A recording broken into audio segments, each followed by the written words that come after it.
हाँ सही बात है, होता है ना ऐसे। दूसरों की बातें सुनने में हमको बड़ा मजा आता है। हाँ, दूसरों की कहानियां, दूसरों की बातें, सही बात है। लेकिन प्रभु क्या कह रहे हैं? तुम्हारे कान कहाँ लगाने हैं? कहाँ लगानी है? मेरी बातों पर। लेकिन हमको क्या सुनने में ज्यादा दिलचस्पी होती है? दूसरों की, आज की ताजा खबर, हमारे एरिया में क्या हो गया। हाँ, आज की ताजा खबर। Hallelujah, hallelujah. अभी अब्राहम को भी तो मिली थी ताजा खबर, जब प्रभु ने उसे कहा अपने बेटे की बलि चढ़ा। सही बात है। अभी आपका एकलौता पुत्र है, एकलौता बच्चा है, अगर प्रभु ने कहा उसको बलि चढ़ा, आप तो एकदम आनंदित हो जाएंगे। सही बात है। हाँ, आनंदित हो जाओगे कि दुखी हो जाओगे? एक तो बोलोगे अब्राहम को कौन से उम्र में हुआ बच्चा? हाँ, कौन सी उम्र में बच्चा हुआ अब्राहम को? 100 साल की उम्र में हुआ। अब 100 साल की उम्र में हुआ, इकलौता बेटा, और प्रभु उसे कह रहा है उसको बलि चढ़ा। क्या उसको वो आनंद की खबर है या दुखद खबर है? दुखद खबर है। तो उसका हालत क्या हो जाता है? वो गिड़गिड़ाता है, रोता है, सारा के पास जाता है, बोलता है पता है प्रभु ने क्या कहा है, हमारे बेटे को बलि चढ़ाना है। सही बात है। हाँ, पढ़ा नहीं है लगता है आप लोगों ने। क्या ऐसी बात है? क्या वो जाता है अपनी पत्नी के पास और गिड़गिड़ा के बोलता है प्रभु ने कहा है हमारे इकलौते बेटे को बलि चढ़ाना है? उसने अपने बीवी से जिक्र किया क्या? एक बार भी जिक्र नहीं किया। जब प्रभु ने उसे कहा अपने इकलौते पुत्र को बलि चढ़ा, तो उसने क्या किया? क्या किया? 22वां अध्याय देखो उत्पत्ति का। उसने परमेश्वर की आज्ञा मानी। उसने क्या किया? आज्ञा तो मानी, लेकिन क्या किया? 22वां अध्याय 12वां वचन देखना क्या है। उसने कहा उस लड़के पर हाथ मत बढ़ा। नहीं, 22वां वचन, उत्पत्ति 22वां अध्याय। हाँ सॉरी, चौथा देखना, चौथा, तीसरे दिन। हाँ, कौन सा वचन है वो? चौथा वचन। हाँ, चौथा और 5वां वचन पढ़ना।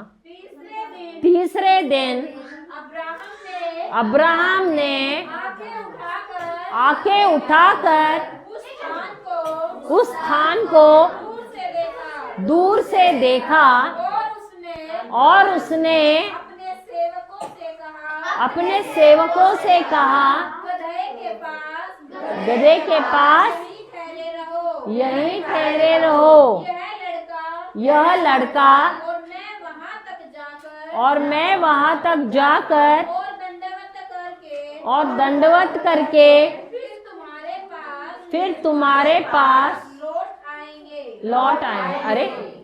अरे क्या कहा उसने? ऐसे नहीं कहा कि मैं और लड़का जा रहे हैं, दंडवत करेंगे और मैं आऊंगा अकेला। उसने क्यों कहा कि हम आएंगे?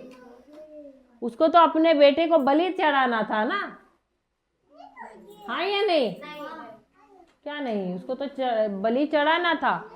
लेकिन जब प्रभु ने उसे कहा, अब सुनिए, गौर से सुनना, जब प्रभु ने अब्राहम से कहा कि तुम्हारे इकलौते बेटे को बलि चढ़ाना, अब्राहम के लिए बहुत बड़ी बात थी और दुखद समाचार था उस समय। क्योंकि एक तो उसे सारा से एक भी संतान नहीं हुई थी उससे पहले, ये पहली संतान थी। सारा ने उससे पहले कभी भी किसी बच्चे को जन्म नहीं दिया था। और यदि ये बात वो अपने पत्नी से कहता तो क्या उसकी पत्नी उसे छोड़ती थी? पकड़ पकड़ कर पटक के मारती थी उसको। सही बात है। बोलती थी अरे बुढ़ापे का बच्चा है और उसको भी तुम प्रभु को देना चाहते हो। सही बात है। तो उसने ये बात अपनी पत्नी से भी छुपा के रखी। और 3 दिन तक क्या कर रहा था? वचन दोबारा पढ़ना, चौथा वचन। तीसरे दिन अब्राहम ने आंखें उठाकर उस स्थान को दूर से देखा। बस इसका मतलब है जहां उसे जाना था बलि चढ़ाने के लिए, वहां वो 3 दिन का रास्ता था। अब 3 दिन अब्राहम सर नीचे करके चल रहा था, सिर नीचे करके चल रहा था। इसका मतलब क्या है? वो ध्यान देकर चल रहा था, उसकी दृष्टि नीचे थी। इसका मतलब क्या है? वो गहरी सोच में था। जब इंसान सोचता है तो उसका सर ऊपर रहता है कि नीचे रहता है? तो ये भी ध्यान दे रहा था, नीचे देखकर वो सोच रहा था। क्या सोच रहा था? और तीसरे दिन क्यों सर उठाया? क्या सोच रहा था वो? और तीसरे दिन जब उसने सर उठाया तो वह उसका कॉन्फिडेंस को क्या बोलते हैं? आत्मविश्वास। पूरे आत्मविश्वास से उसने अपना सर उठाया। तो उसको क्या बात थी जो उसको आत्मविश्वास दिया? कौन से बात ने उसको आत्मविश्वास दिया? और वो क्या बात सोच रहा था 3 दिन? क्योंकि उसको वो बात 3 दिन वो ऐसी बात सोच रहा था कि तीसरे दिन उसने सर उठाया और उस स्थान को देखा जहां पर उसे अपने पुत्र की बलि देनी है। तो उसने अपने सेवक से क्या कहा? इस गधे को तो तुम यहाँ पर रखना, तुम भी यहीं पर रहना। हम दोनों, मैं और मेरा बेटा जा रहे हैं ऊपर। हम क्या करने जा रहे हैं? दंडवत करने जा रहे हैं, प्रभु की आराधना करने जा रहे हैं। और हम दंडवत करके हम दोबारा दोनों आ रहे हैं। अब उसने ऐसा तो नहीं कहना था। अगर उसको अपने पुत्र की बलि देनी है तो वो कैसा कहेगा? वो कहेगा कि मैं अकेला आ रहा हूं। लेकिन उसने क्या कहा? हम दोनों आ। तो क्या वो झूठ बोल रहा था? नहीं। तो किस आत्मविश्वास से उसने अपने सेवक से ये बात कही? अब हम जाते हैं 21वें वचन में। 21वां अध्याय 12वां वचन क्या कहता है? उसी उत्पत्ति के ग्रंथ में 21वां अध्याय। परंतु परमेश्वर ने अब्राहम से कहा उस लड़के और अपनी दासी के कारण तुझे बुरा न लगे, जो बात सारा तुझसे कहे उसे मान, क्योंकि जो तेरा वंश कहलाएगा वह इसहाक ही से चलेगा। तो प्रभु ने उसे क्या वादा दिया था? कि तुम्हारी जो आगे की जो पीढ़ी बढ़ेगी वो किससे बढ़ेगी? अगर इसहाक को बलि भी चढ़ाया तो प्रभु ने तो उसे कहा था कि तेरी जो पीढ़ी किससे बढ़ने वाली है? इसहाक से। तो उसको अब वो 3 दिन इसी बात पर मनन चिंतन कर रहा था कि प्रभु, यदि आपने कहा है कि मेरी जो पीढ़ी बढ़ेगी वो इसहाक ही से बढ़ेगी, अगर इसहाक को मैंने बलि चढ़ाया तो मेरी पीढ़ी कैसे बढ़ेगी इसहाक से? तो 3 दिन वो अपने आप को वो ध्यान दे रहा था उस बात पर। और उसकी नजर किस पर थी? उस वचन पर थी, उस वादे पर थी जो परमेश्वर ने उसको दिया था। तो वो अपने आप से बोल रहा है और प्रभु से बोल रहा है, प्रभु यदि इसहाक मर गया तो मेरी पीढ़ी कैसे बढ़ेगी? इसका मतलब तो आप झूठे ठहराए जाओगे, क्योंकि वादा तो आप ही ने दिया है। तो इसका मतलब है यदि मेरे पुत्र को मैंने बलि भी चढ़ाया तो उसको तुम पुनर्जीवित करोगे, क्योंकि इसहाक तो अभी छोटा है। अगर वो मर गया, उसकी तो अभी तक शादी भी नहीं हुई, ना उसको बच्चा है, तो उसकी पीढ़ी कैसे बढ़ेगी? तो इसका मतलब है कि इसहाक को या तो अगर मैंने बलि भी चढ़ाया तो आप उसको पुनर्जीवित करोगे और मैं दोबारा उसको लेकर अपने साथ घर लेकर आऊंगा। तो इस वजह से 3 दिन वो वही बात को सोच रहा है, उसी बात पर मनन चिंतन कर रहा है। और तीसरे दिन जब वो सर उठाता है, उसकी आंख कहाँ पर है? उसकी दृष्टि कहाँ पर है? जहां उसे जाना है। अब उसमें है आत्मविश्वास, उसमें है कॉन्फिडेंस कि यदि मैं उस स्थान पर जाऊंगा तो भी मेरे पिता, मेरे प्रभु है, मेरे परमेश्वर है जो वादे के पक्के हैं। वो मनुष्य नहीं है कि वो झूठ बोलेंगे। उन्होंने यदि कहा है कि मेरी पीढ़ी है इसहाक से ही चलने वाली है, तो उसने इसके लिए प्रबंध भी कर दिया है। Hallelujah, hallelujah. तो जब हमारा ध्यान प्रभु के वचन पर रहता है तो हमारी दृष्टि कहाँ रहती है? हमारे कान कहाँ रहते हैं? प्रभु पर रहते हैं। Hallelujah, hallelujah. तो यहाँ पर अब्राहम का ध्यान कहाँ था? प्रभु के वचनों पर था। इसका मतलब उसने प्रभु का वचन ध्यान से सुना था। जब हमारे जीवन में परिस्थितियां आती हैं तो हमारा ध्यान कहाँ रहता है? परिस्थिति पे रहता है या जो प्रभु ने हमें वादा दिया है उस पर रहता है? इसका तो फोटो निकाल के रखना। बाकी सबका ध्यान कहाँ रहता है? इनका भी फोटो निकालना। आप सबका प्रभु पर, क्या? समस्या पर। प्रभु। अगली बार इन सबका फोटो यहाँ लगा के रख देना। आगे से कोई नहीं आएगा समस्या लेकर। हाँ, आगे से समझ आएगा तो बोलेंगे आपका फोटो यहाँ लगा हुआ है। हाँ, तो हाँ, रिकॉर्डिंग सुनाना उनको। तो समस्या आती है तभी वचन, जैसे अब्राहम वचन पर ध्यान दे रहा था वैसे आप ध्यान देते हो या समस्या पर ध्यान देते हो? तो किसकी आवाज सुन रहे हो आप? प्रभु की आवाज सुन रहे हो या समस्या की आवाज सुन रहे हो या शैतान की आवाज सुन रहे हो? तो अब्राहम ने किसकी आवाज सुनी थी? परमेश्वर की आवाज। इसीलिए जब वो चल रहा है 3 दिन, उसका ध्यान कहाँ है? परमेश्वर के वचन पर है। और इसीलिए वो तीसरे दिन जब वो सर उठाता है, उसकी दृष्टि उस स्थान पर जाता है जहाँ प्रभु ने उसको बताया था बलि चढ़ाने के लिए। और वो देखता है कि मैं यदि वहां पर जाऊंगा, मैं जाऊंगा वहां पर प्रभु की आराधना करूंगा, मैं और मेरा बेटा वहां आराधना करके हम दोबारा वापस आएंगे। क्योंकि मेरा प्रभु वो प्रभु है जो झूठ नहीं बोलता है। जो उसने यदि प्रतिज्ञा दी है तो उसे वो निभाता है। तो मेरा प्रभु वायदे का पक्का है। जो वायदा करता है उस वायदे को निभाता है। लेकिन क्या हम विश्वास रखते हैं प्रभु के वायदों पर? नहीं रखते हैं। क्यों? क्योंकि हम ध्यान नहीं देते हैं उनके वायदों पर। हम मनन चिंतन नहीं करते अब्राहम की तरह। हम उसको देखते नहीं है, उसको सुनते नहीं है, इसके वजह से। Hallelujah, hallelujah. यदि हम ऐसे करते तो हमको हमारे जीवन में समस्या नहीं नजर आती, हमको हमारे जीवन में प्रभु के वचन नजर आते, उनका वायदा नजर आता, उनकी प्रतिज्ञाएं नजर आती। Hallelujah, hallelujah. क्योंकि कौन बड़ा है? प्रभु बड़ा है या समस्या बड़ा है? हालेलुया। जब हम हमारी समस्या को देखते हैं तो हमको देखना है, जैसे जब यीशु के शिष्य तूफान में जा रहे थे तब प्रभु यीशु पानी पर चल के आ रहा था। सही बात है। तो प्रभु यीशु क्या बता रहे हैं? इस समंदर को किसने बनाया? मैंने बनाया। और जिस प्रकार मैं इस समंदर पर, इस पानी पर चल रहा हूं, तुमको भी मैंने अधिकार दिया है इस समंदर पर चलने का। जो समंदर, जो तूफान तुम्हारे लिए समस्या है, उस पर चलने का अधिकार भी मैंने तुम्हें दिया है। ये वो बताना चाहते हैं। लेकिन हम क्या करते हैं? समस्या को हम पर चलने का अधिकार देते हैं। हम धंस जाते हैं किसके नीचे? समस्या के नीचे। क्यों? क्योंकि हम ध्यान नहीं देते हैं प्रभु के वचन पर।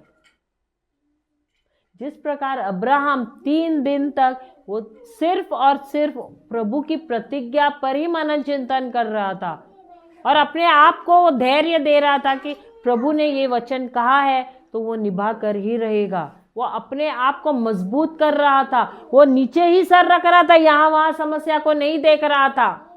हम क्या करते हैं? अरे अरे अरे इधर आओ ना, देखो ना मेरे जीवन में इतना समस्या, अरे तुम भी आओ, अरे सुनो। सबको अपना दुख सुनाते रहते हैं। और हाँ, आजकल तो व्हाट्सएप पे सब कुछ चलता है। सही बात है। लेकिन अब्राहम ने अपना सर नहीं उठाया। उसने अब ठान लिया कि यदि प्रभु ने मुझे ये वायदा किया है मेरे साथ तो मैं उस पर ही मनन चिंतन करूंगा।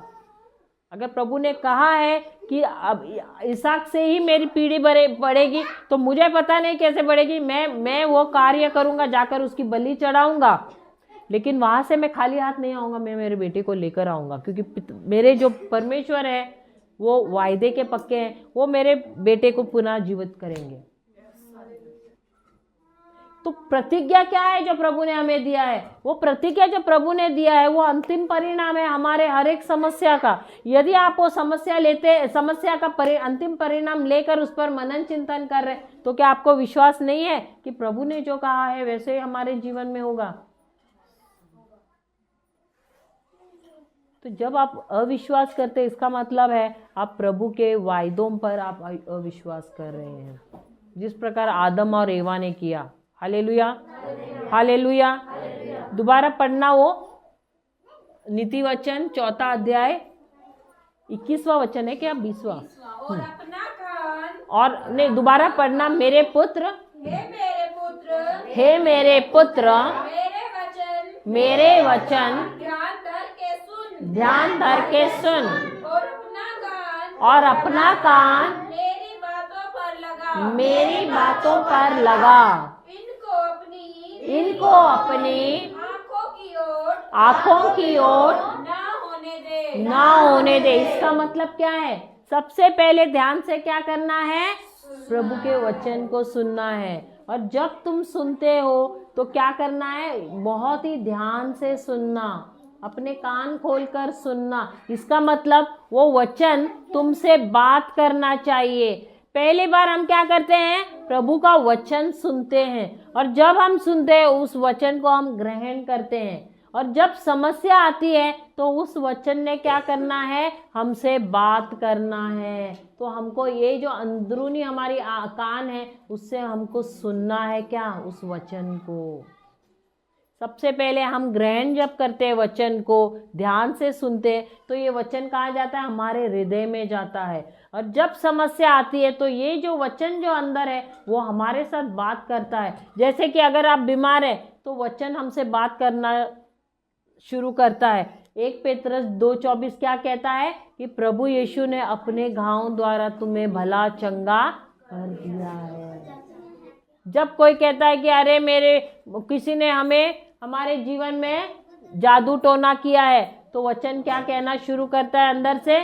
कि अरे गलातिया का किताब 3:13 क्या कहता है? कि प्रभु यीशु मेरे लिए श्रापित बने क्रूस पर चढ़कर। Hallelujah, hallelujah. तो वचन हमारे साथ बात करना शुरू करता है। हालेलुया। तो हमारे ये कान है, आत्मिक कान को हमको खुला रखना है ताकि हम प्रभु की बातें सुने। और तीसरा है, जब प्रभु की बातें ये वचन हमसे बात करना शुरू करता है तब वो हमारे आंखों के सामने होनी चाहिए। इसका मतलब ये नहीं कि अभी ये जो योगेश भाई ने सब जगह पे वचन लगाए, हमको ऐसे लगा के नहीं रखना है।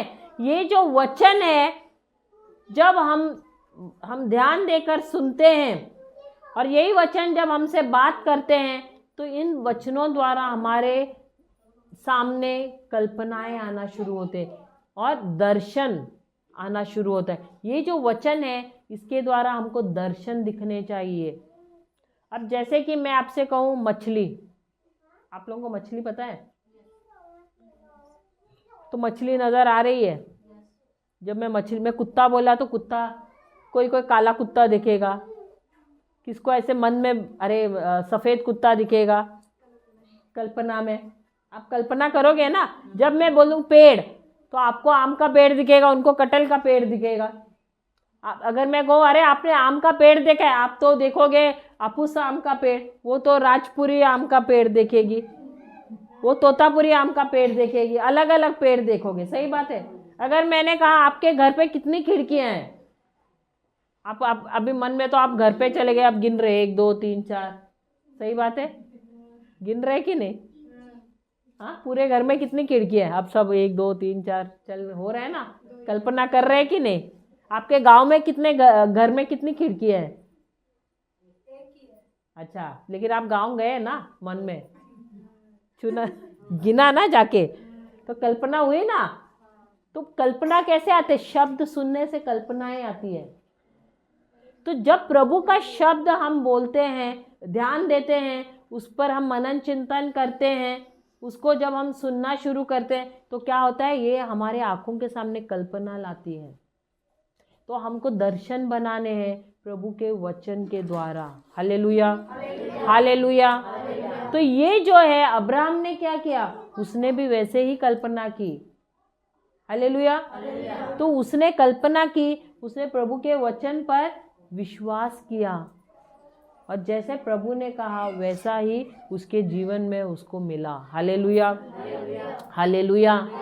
यदि आप कल्पना नहीं करो, क्योंकि कल्पना क्या है? कल्पना है एक जैसे कि एक स्त्री एक बच्चे को जैसे गर्भवती होती है, गर्भ धारण करती है, उसी प्रकार कल्पना क्या है? कल्पना जो भी हमको चाहिए वो एक हमारा गर्भ धारण करने का एक स्थान होता है। कल्पना जो भी हमको चाहिए सबसे पहले हमको उसकी कल्पना करनी चाहिए और हमको बोलते रहना है, कल्पना करना है, बोलते रहना है। और तब आप देखोगे, जब आप देखते हो और जब आप बोलते हो, दोनों भी आपका ऑडियो और वीडियो बोलते हैं ना। अगर आप कुछ देख रहे हो, पिक्चर देख रहे हो, अगर पिक्चर में अगर चित्र नहीं दिखा रहे हैं, खाली डायलॉग है, तो आपको समझ में आएगा उधर डिशुम डिशुम डिशुम। आप बोले अरे क्या हो रहा है पता नहीं, आवाज़ आ रही है लेकिन क्या हो रहा है पता नहीं, तो समझेगा क्या कुछ हो रहा है? नहीं ना। तो खाली आप सुनाई पड़ रहा है आपको, लेकिन क्या हो रहा है कुछ समझ में नहीं आ रहा है। उसी प्रकार जब तक आप कल्पना नहीं करोगे, जब तक आप बोलोगे नहीं, दोनों भी साथ में होना चाहिए। जो आप बोल रहे हो और चित्र देख रहे हो, दर्शन जो कर रहे, दोनों का भी मेल होना चाहिए। और तभी जो बोलते हैं ना, जो आपके जीवन में जो कार्य होना है प्रभु का, वो तब आपको आपके जीवन में हो जाता है वो कार्य। हालेलुया। और इसीलिए प्रभु कहते हैं कि मेरे वचन तुम्हारी आंखों के ओट से ओझल नहीं होना चाहिए। तुम्हारी आंखों के सामने मेरे वचन होने चाहिए। आप जो प्रभु की जो वचन है उसकी कल्पना करनी चाहिए आपको।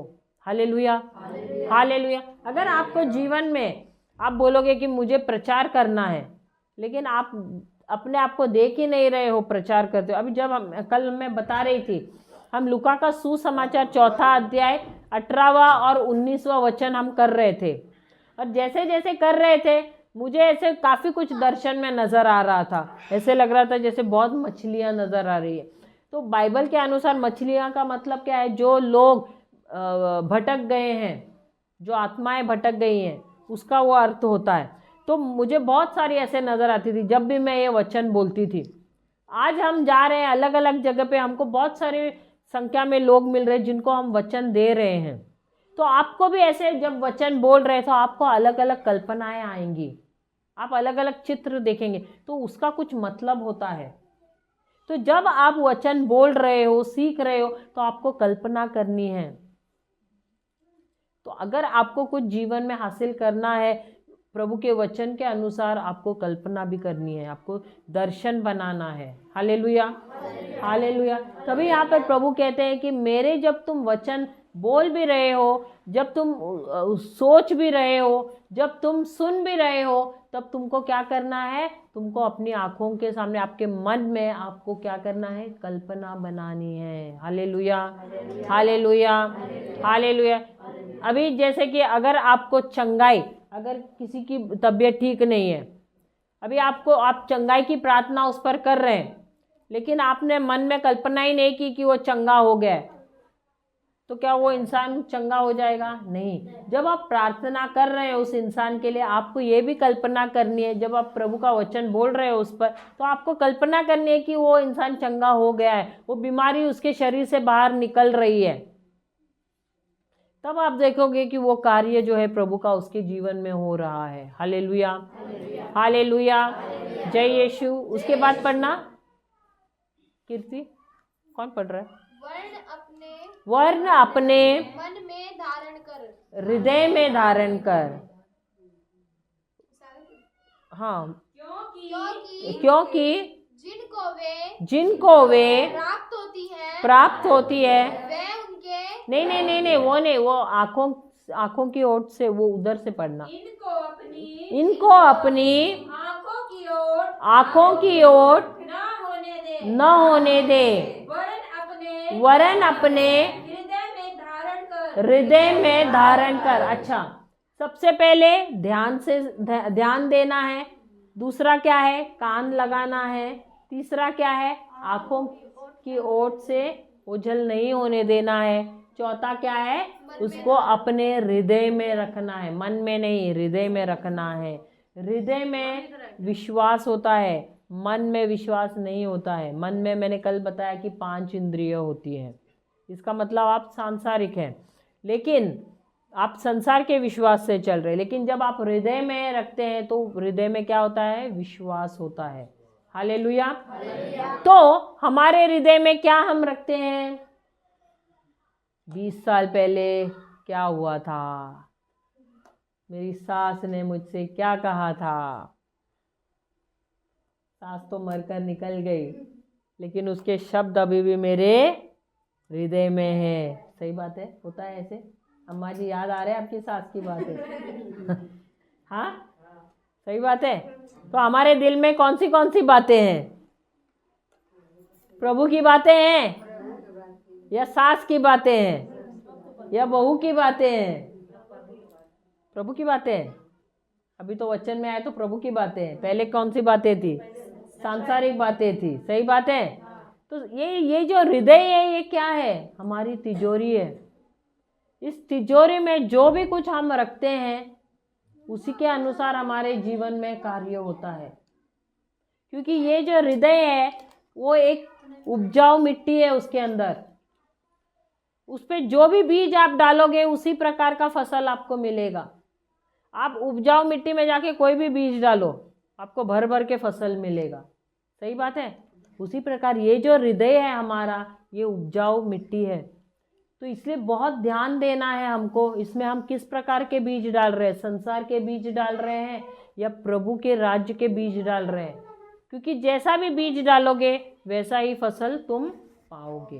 Hallelujah, hallelujah. तो हम अपने रोजमर्रा जीवन में किस प्रकार के बीज बो रहे हैं?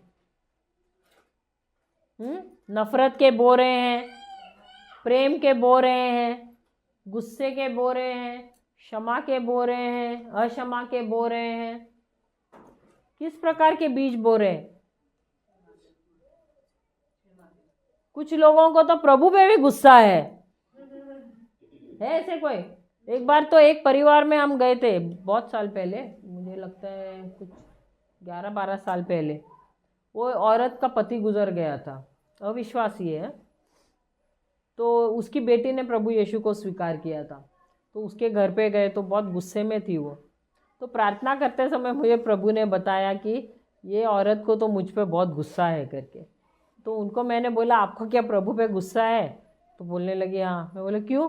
आपके पति मर गए तो प्रभु पे गुस्सा कर रहे हो क्या? प्रभु ने उनको उठाया है? तो बोलने लगी हाँ। बोला प्रभु क्यों उनको उठाएंगे? उन्होंने यहाँ वहाँ से कर्जा उठाया तब प्रभु को बोल के उठाया था क्या? तो बोले नहीं। तो उन्होंने प्रभु यहाँ वहाँ से जब कर्जा उठाया तो मरने का कारण क्या है? टेंशन हो गई। क्योंकि इतने लाखों में अगर कर्जा उठाया है तो टेंशन तो हो गई, उसके वजह से मृत्यु हो गई। अब इंसान मरता क्यों है जल्दी से? हार्ट फेलियर क्यों होता है? टेंशन से होकर। तो उसमें प्रभु ने क्या किया है? सही बात है। तो हम गुस्सा किस पर निकालते हैं? कुछ भी गलत हमारे जीवन में हो गया तो आसानी से किस पर जिम्मेदारी डाल देते हैं? परमेश्वर पर। सही बात है। तो परमेश्वर सबसे आसान तरीका है, परमेश्वर पर डाल दो जिम्मेदारी। हम तो जिम्मेदारी से मुक्त हो गए। हालेलुया, हालेलुया, जय यीशु। तो यहाँ पर इस पृथ्वी पर सब निर्णय लेने का अधिकार हमको दिया है कि नहीं प्रभु ने? तो जो भी निर्णय लेते हैं तो उसका परिणाम किसको मिलता है? तो उसमें प्रभु का कोई हाथ है क्या? अगर आप अच्छाई और बुराई में से बुराई चुनोगे तो उसका परिणाम भी तो बुरा ही होगा ना। तो जब आप परिणाम आप चुनाव गलत करते हैं तो परिणाम गलत है, तो उसमें प्रभु कुछ कर सकते हैं क्या? नहीं। लेकिन हम आसानी से किसको दोष देते हैं? प्रभु को। Hallelujah, hallelujah. ये तो बहुत अच्छा तरीका हुआ, क्योंकि प्रभु बात ही नहीं करते, हमसे कुछ बोलते नहीं, इसलिए आसानी से प्रभु ने कर दिया। सही बात है। हालेलुया, हालेलुया, जय यीशु। तो इसीलिए खुद जिम्मेदार हो। जो भी कुछ गलत हो रहा है उसकी जिम्मेदारी लेने को सीखना चाहिए। सबसे पहले तो प्रभु से क्षमा मांगने को सीखना चाहिए कि मैंने गलत किया है। नम्र बनो, गलती मानो। क्योंकि जब हम नम्र होते हैं, गलती मानते हैं, तभी हमको क्षमा भी मिलती है। क्षमा मांगो। हमने कहीं ना कहीं गलत किया है, बैठो सोचो घर पे, कहाँ मैंने गलत किया है? क्या मैंने आज्ञा का पालन किया है? मैंने गलत रास्ता अपनाया है? क्या मैंने मेरे जीवन में हर एक कदम पर सही रास्ते पर चली हूँ, जैसे प्रभु ने कहा है वैसे? नफरत में चली हूँ, अक्षमा में चली हूँ, कैसे चली हूँ मैं? अगर जिम्मेदारी लोगे, क्षमा मांगोगे तो प्रभु हर घड़ी क्षमा करने के लिए तैयार है। लेकिन घमंडी से रहोगे, नहीं मैंने, मेरी तो गलती है ही नहीं, इसमें गिरने में समय नहीं लगेगा। लेकिन प्रभु फिर भी बहुत ही प्रेमल है, बहुत ही दयालु है, फिर भी रुकता है कि मेरा बच्चा नम्र हो जाएगा। लेकिन नहीं नम्र होगा ना तो शैतान इसका फ़ायदा उठाएगा, और जैसा तुम बीज बोगे उसी का फसल पाओगे। ये तो प्रकृति का नियम ही है, उसमें प्रभु भी कुछ नहीं कर सकता है।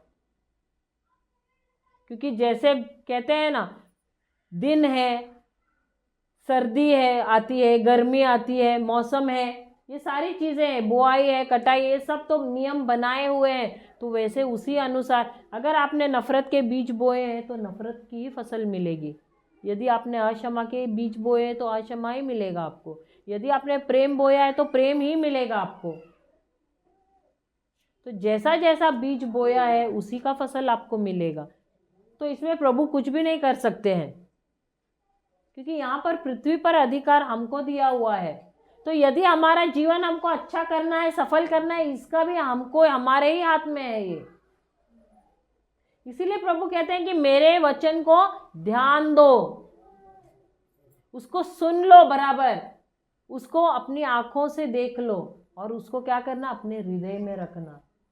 क्योंकि हृदय में रखने से ही क्या होता है, पक्का हो जाता है, वो एक मजबूत ये हो जाता है। जैसा हम बोते हैं ना, उसी के अनुसार हमारे जीवन में हमको फसल मिलता है। हालेलुया, हालेलुया, जय यीशु। उसके बाद क्या है, जब ये 4 चीजें करते हैं उसके बाद क्या होता है,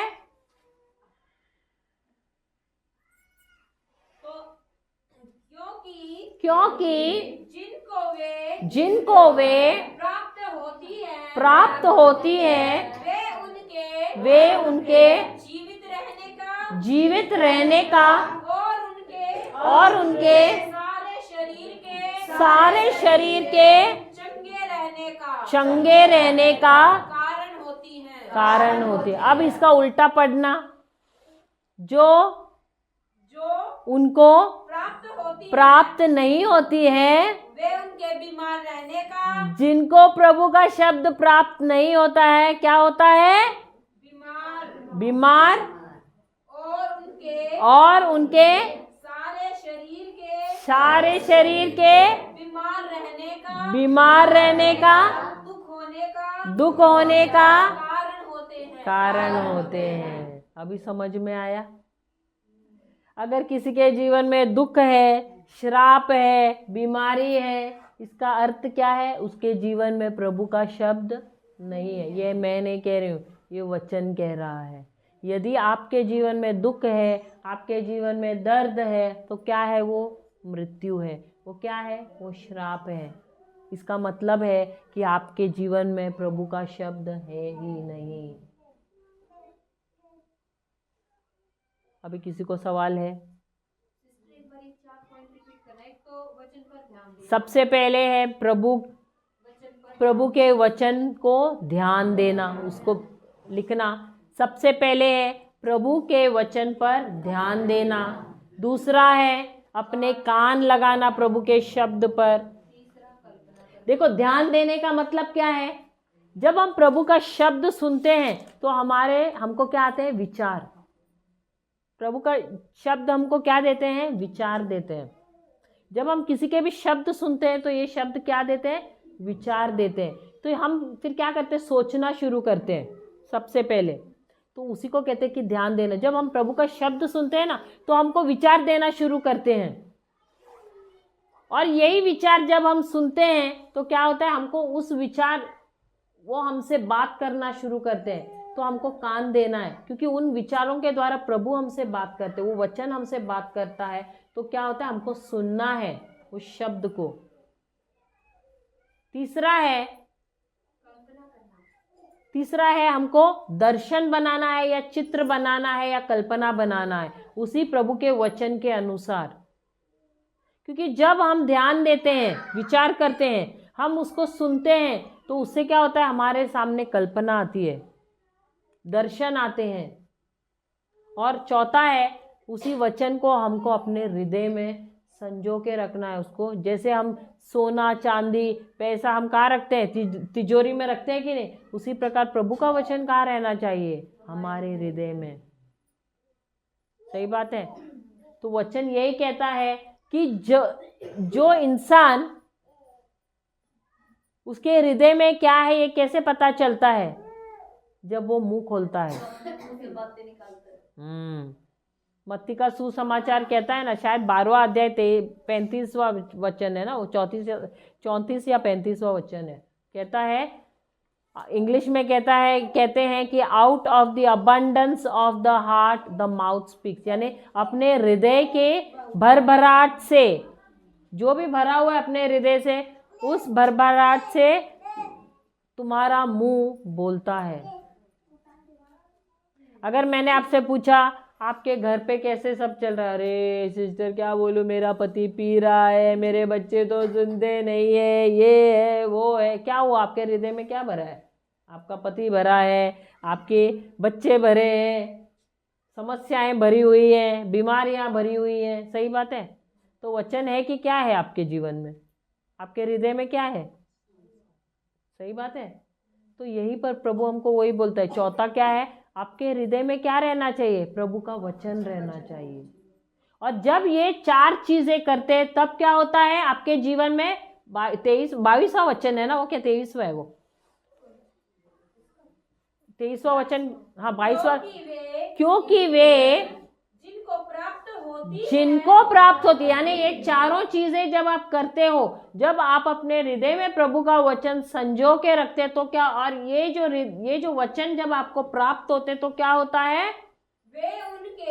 वे जिनको भी प्राप्त होते हैं उनके लिए, सबके लिए नहीं, वे उनके लिए जिनको ये वचन प्राप्त हुए हैं उनके लिए वे जीवित होने का और उनके नहीं, कुछ शरीर के या सारे शरीर। यदि आपके शरीर में बीमारी है कहीं कहीं, तो उसका मतलब क्या है? आपको वचन अभी भी प्राप्त नहीं हुआ है पूरी तरह से। यदि आपके जीवन में समस्याएं हैं बड़ी बड़ी, सालों साल से हैं, इसका मतलब क्या है? अभी तक आपको वचन प्राप्त नहीं हुआ है, आप वचन कर नहीं रहे हैं। देखो समस्याएं रहती हैं, लेकिन क्या मुंह खोलते समय आप समस्या बोल रहे हैं या प्रभु का वचन बोल रहे हैं? ऐसे मैं नहीं कहती कि समस्याएं नहीं होंगी, समस्याएं रहेंगी, लेकिन आप समस्याएं बोल रहे हैं या आप वचन बोल रहे हैं? समस्याएं किसको नहीं रहती है पता है? जो मरा हुआ है इंसान, उसको नहीं होती है। लेकिन समस्या होने के बावजूद भी जब आप मुंह खोलते हो तो आप क्या बोल रहे हो? समस्या बोल रहे हो या आप वचन बोल रहे हो? ये महत्वपूर्ण है, क्योंकि जब आप वचन बोल रहे हो तो आप बोल रहे हैं ये समस्या तो कुछ भी नहीं है, मैं उस समस्या को देख ही नहीं रही हूँ, ये समस्या मेरे कदमों के नीचे है। जिस प्रकार प्रभु यीशु उस पानी पर चले वैसे मैं इस समस्या पर चल रही हूँ, क्योंकि इस समस्या को मुझ पर कोई अधिकार है ही नहीं। तो तुम तो उस समस्या को तोलते ही नहीं हो, उस बीमारी को तो तोलते ही नहीं। क्यों? क्योंकि वो समस्या, वो बीमारी कहाँ है? तुम्हारे कदमों के नीचे है। हाँ, समस्या कभी कभी हमें दिखाई देती है, महसूस भी होती है, लेकिन मेरा प्रभु जो मेरे अंदर है वो महान है उस समस्या से भी। समझ रहे हो? और इंसान इस पृथ्वी पर आया है तो मरेगा ही एक ना एक दिन। तो ऐसा नहीं कि नहीं मरेगा, सबका एक ना एक निर्धारित समय है मरने का। कोई यहाँ पर अनंत काल के लिए पृथ्वी पर जीने के लिए नहीं आया है। हम अनंत काल के लिए स्वर्ग में जिएंगे या नरक में, जिन्होंने विश्वास नहीं किया है प्रभु यीशु पर। लेकिन जब तक यहाँ पर है, वचन हम पर राजस्व करना चाहिए। हमारे लिए सबसे प्रथम स्थान किसका रहना चाहिए? वचन का। और जब हम ऐसा करते हैं तो क्या होता है? यही वचन जब हम ग्रहण करते हैं तो यही वचन हमारे लिए जीवन है। हमारे सारे संपूर्ण शरीर को क्या देता है? चंगाई देता है, सेहत देता है, यही वचन। और जिसके पास वचन नहीं है वो श्रापित है। भले ऐसे लगता है कि वो बहुत अमीर है, लेकिन अगर उसके पास यीशु नहीं है वो भिखारी से भी बदतर जीवन जी रहा है, क्योंकि उसके जीवन में खोखलापन है, उसके जीवन में खालीपन है। हालेलुया। जिसके पास यीशु है वो सबसे अमीर इंसान है, क्योंकि वो अभी मरेगा तो अभी वो स्वर्ग में जाएगा। जिसके पास धन दौलत, पूरा संसार का धन दौलत है, लेकिन यीशु ही नहीं हो तो उसको मरेगा तो कहाँ जाएगा? सीधा नर्क। तो आप अमीर है कि वो अमीर है? तो वही हमारे लिए सबसे बड़ी आनंद का कारण है, क्योंकि हमारे पास यीशु है, प्रभु यीशु है। हालेलुया।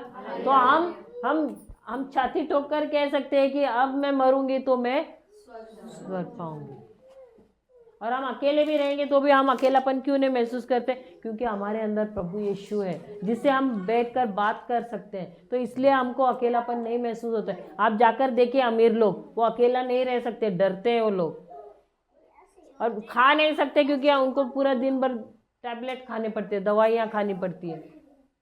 हमको तो प्रभु को दिन रात धन्यवाद देना चाहिए, क्योंकि हम कुछ भी खाते हैं तो हमारा शरीर, पाचन शक्ति हमारा बहुत मजबूत है, सब कुछ पचा सकते हैं, सब कुछ खा सकते हैं, चल सकते हैं, चल फिर सकते हैं, सब काम कर सकते हैं। यही सबसे बड़ा धन है, क्योंकि प्रभु यीशु हमारे अंदर है और वो हमें ताकत देता है सब कुछ काम करने का। क्या फ़ायदा है आपके पास बहुत बड़ी गाड़ी, बंगला, ये वो सब कुछ दुनिया भर का धन है, लेकिन प्रभु यीशु नहीं है। मैं ये नहीं कहती कि अमीर होना गुनाह है, लेकिन जब अमीर भी है तो वो धन यदि हम प्रभु के राज्य के लिए इस्तेमाल करें तो वो बहुत बड़ी बात है, बहुत अच्छी बात है। हालेलुया। पढ़ना वो आखिरी 22वां है लगता है। क्योंकि जिनको वे यानी ये वचन प्राप्त होते हैं, वे उनके जीवित रहने का और उनके सारे शरीर के चंगे रहने का कारण होती है। Hallelujah, hallelujah. तो सारे शरीर के चंगे रहने का कारण क्या है? प्रभु का वचन। तो ये सबसे बड़ा धन है हम सबके लिए, इसलिए प्रभु कहते हैं कि उस पर ध्यान दो, उसको सुनो, उसको अपनी आंखों के सामने रखो, उसको अपने हृदय में जमा करके रखना, क्योंकि यही दुनिया का सबसे बड़ा धन है। हालेलुया। और जिसको ये प्राप्त हुआ है वो कभी भी उसको छोड़ नहीं सकता। यदि राजा दाऊद को देखो, वो दीवाना होता है, वो दीवाना था, और वो कहता है स्तोत्र ग्रंथ में कि प्रभु आपका जो वचन है वो मद सुना है ना आप लोगों ने? हनी को क्या बोलते हैं? मद, शहद है, उससे भी कई गुना मीठा है। और जो धन दौलत सोना चांदी है उससे भी कई गुना कीमती है। राजा दाऊद बहुत बड़ा राजा था, लेकिन वो जब प्रभु की आराधना करता था, वो रास्ते पर नाचता जाता था, उसके कपड़े गिर जाते थे। इतना बड़ा राजा, उसके शरीर से कपड़े गिर जाते थे, वो नंगा होकर नाचता था, सिर्फ प्रभु का दीवाना होता था। अगर उसके जैसा राजा प्रभु का दीवाना था, उसको पता था उस समय, उसने तो प्रभु यीशु को भी नहीं देखा, ना उसके पास बाइबल था, लेकिन फिर भी कहते प्रभु आपका वचन शहद से भी मीठा है, आपका वचन धन दौलत से, हीरे मोती से भी कई गुना कीमती है। इतना मूल्यवान है आपका वचन। तो हमको प्रभु वही वचन को कह रहा है, उस वचन पर तुम ध्यान देना, उस वचन को तुम सुनना दिन रात, उस वचन पर नज़र टिकाए रखना। हमारी नज़र कहाँ है? अरे उसने नया ड्रेस पहना है, मुझे भी वैसा ही ड्रेस चाहिए, अगले संडे मैं भी वैसे ही पहन के आऊँगी। सही बात है। तो हमारा ध्यान किधर है? उसने नई गाड़ी ली तो मुझे उससे भी बड़ी गाड़ी चाहिए। उसने इतना बड़ा घर बांधा है तो मेरा तो उससे भी, उसने ये डबल बांधा है तो मुझे तो चौबल बांधना है। तो हमारी नज़र कहाँ पर है? प्रभु के वचन पर है कि इन सारी सांसारिक चीज़ों पर है? Hallelujah, hallelujah. तो वचन क्या कहता है? मत्ती का सुसमाचार 6:33, खोजो मेरे राज्य को और मेरी धार्मिकता को। राज्य की खोज करो। हाँ, और ये सारी चीज़ें, गाड़ी, बंगला, खाना पीना सब कुछ, कपड़े सब कुछ तुम्हें ऐसे ही मिल जाएंगे। कैसे? ऐसे ही मिल जाएंगे। ये सब जब हमको प्रभु भेज रहा है धरती पर, उसका प्रबंध कर दिया है। इसलिए पहले तुम नहीं, आखिरी में तुम। हम क्या करते हैं पहले की आखिर में?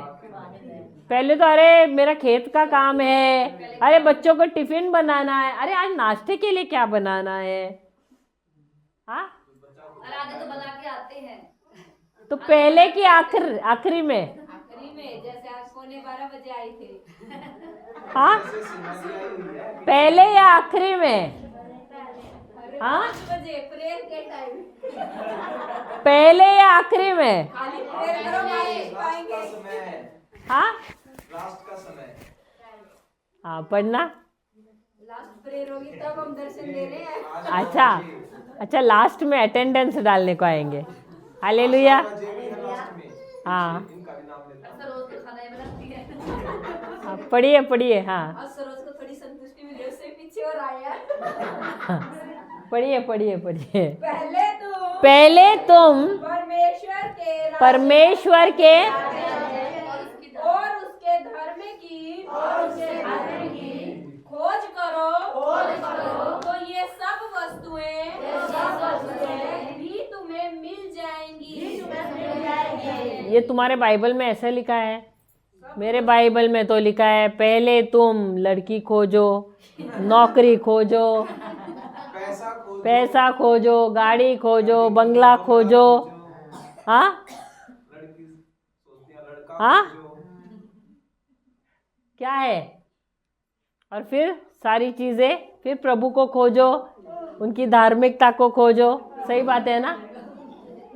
कौन सा है? हाँ, तो पहले है कि बाद में है? तो हम क्या करते हैं? हाँ, आखिर में। लेकिन वचन कह रहा है पहले तुम क्या करो? परमेश्वर के राज्य को और उनकी धार्मिकता को खोजो कि ढूंढो? खोजो कि ढूंढो? हम क्या करते हैं?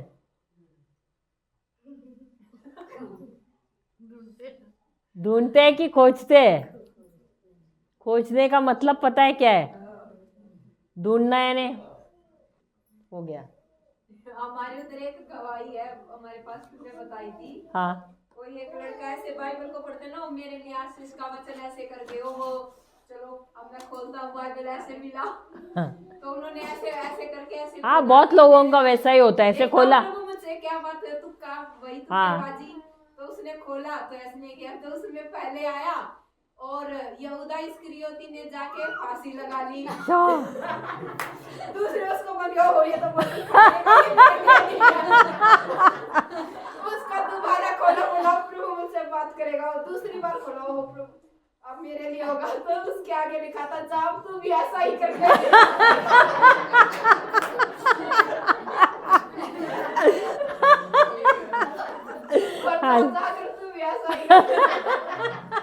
Hallelujah, praise the Lord, hallelujah. लेकिन ये बहुत लोगों की ऐसी आदत है कि ऐसे जाके प्रभु मेरे से बात करो और ऐसे खोल लेते हैं और जो मिलता है। हाँ, ये तो हमारी भी आदत थी पहले। झूठ क्यों बोले, हम भी वैसे ही करते थे। लेकिन वचन क्या कह रहा है कि हमको खोजना है। अगर एक औरत का सोने का छोटा सा बाली गिर गया तो वो क्या करती है? उसको खोजती है कि ढूंढती है? ढूंढना है ना, खाली ऊपर ऊपर से देखना। वैसे करती है कि ऐसे ऊपर चलो रहने दो, मिला तो मिला, नहीं तो ऐसे छोड़ देते। ऐसे करते हैं क्या? खोजती है वो पूरा, जब तक नहीं मिलता है पूरा झाड़ू, पूरा साल भर का भी नहीं झाड़ू लगाता, सब लगा देती है, कोने कोने से लगाती है। सही बात है, 10 बार झाड़ू लगा देती है, जब तक नहीं मिलता उसको चैन ही नहीं मिलता है। सही बात है। तो उसी तरह हमको जब बाइबल पढ़ते हैं तो हमको खोजना है। क्या खोजना है? प्रभु आपने मेरे लिए क्या लिखा है? मेरे लिए क्या प्रतिज्ञा है, मेरे लिए क्या बना के रखा हुआ है, ये आपको पढ़ना है, ये आपको खोजना है। तभी ये प्रभु कह रहे हैं कि खोजो मेरे राज्य को और मेरी धार्मिकता को। जब तुम ऐसे करते हो तो क्या होता है, सारी चीजें जो प्रभु ने ये तो बनाई हुई है, कब, 6 दिनों में जब उन्होंने सृष्टि की रचना की थी, वो सारी तो ऑलरेडी बनी हुई है, वो सारी तुम्हें यूं ही मिल जाएंगी। अभी एक बच्चा जब पैदा होता है क्या सब कुछ लेके आ जाता है क्या, ऐसे कबर्ड उठा के लाता है सब कुछ? नहीं, सब कुछ तो है, उसके लिए तैयार किया गया है। वो ना सिर्फ अपने लिए लाता है लेकिन अपने पूरे परिवार के लिए भी लेकर आ जाता है। आप देखते हैं घर पे उन्नति होना शुरू होता है जैसे वो बच्चा कदम रखता है, लड़का हो लड़की हो कोई भी हो। अभी हमारे तीनों भी बच्चे पैदा हुए, तीनों भी हर एक बच्चे ने हमारे लिए बहुत कुछ आशीष लाए हैं, सफलता ही सफलता लाया है। हम जो शादी हुए तभी मेरे पति कर्जे में गए थे, उसके बाद से जब हमारे बच्चे पैदा हुए एक के बाद एक, हमने सफलता की सीढ़ी चढ़ी है और हमारे जीवन में कभी कोई चीज़ की कमी नहीं हुई है। और देखा जाएगा तो हालांकि मेरे पति ने तो 35-37 की उम्र में उन्होंने नौकरी भी छोड़ दी और हम प्रभु के राज्य में कार्य कर रहे हैं। अब तो लोग बोलेंगे अरे काम नहीं कर रहे तो कैसे पेट पाल रहे हो आप, सबसे पहले तो दिमाग में यही आएगा। और वो हमेशा, जब मैं शादी करके आई थी तो वो हमेशा बोलते थे मुझे तो 35 की उम्र तक ही खाली नौकरी करनी है, मुझे गधा मजूरी नहीं करना है, मैं 35 की उम्र तक नौकरी करूँगा और फिर बाद में मैं रिटायर हो जाऊँगा। हर बार वैसे बोलते थे मैं 35 की उम्र तक नौकरी करूँगा, भरपूर काम करूँगा और फिर मैं रिटायर हो जाऊँगा। और हमने ये देखा कि 37 की उम्र में उन्होंने रिटायरमेंट लिया और उन्होंने सोचा भी नहीं, उनको याद भी नहीं था कि उन्होंने बोला था ये बात। बाद में हमको ऐसे, हम जैसे प्रचार करना सब शुरू किए तो एकदम याद है, अरे ये साल में आपने, अरे 37 साल की उम्र में आप सच में रिटायर हो गए और नौकरी, हम प्रचार करना हमने शुरू किया करके। Praise the Lord. तो उन्होंने भले वो बोला था लेकिन शायद वो प्रभु के ही शब्द थे उस समय, और वो वचन में भी नहीं थे तभी जब बोल रहे थे, लेकिन प्रभु ने उनको प्रोत्साहित किया और उन्होंने शब्द वैसे बोले और प्रभु आज हमको उनके राज्य के लिए इस्तेमाल कर रहे हैं। और जब हमने सेवा कार्य भी शुरू किया तो हमने कभी सोचा भी नहीं था कि हम ऐसे प्रचार जाकर करेंगे।